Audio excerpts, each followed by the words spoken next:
Potreba za električnom energijom je sve veća, ali možemo razmišljati o savršeno čistoj energiji od gravitacije, a to se postiže putem oscilacija, a ne na račun rotacija, koje su daleko manje efikasne, što se sada radi, trebamo tražiti izlaz u većem stepenu korisnog dejstva.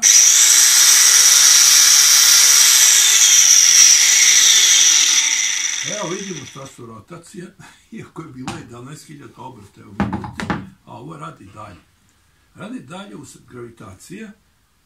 Ovo je praktično provereno, a ova formula je samo teorija.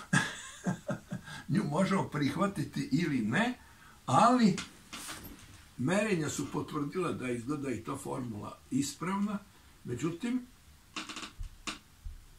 oscilacije su daleko efikasnije i to je put ka savršeno čistoj energiji od gravitacije. Jer ovo ne bi radilo u bestežinskom stanju.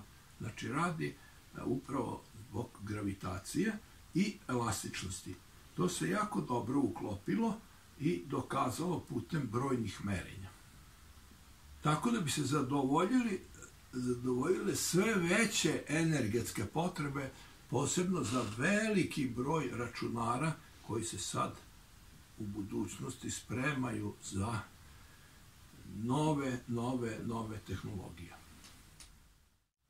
Primjera radi možemo pomenuti Amerika da ima potrebe zbog veštačke inteligencije za duplo većim potrebama za električnom energijom. Znači, udvostručuje se potreba za električnom energijom da bi veštačke inteligencije funkcionisale.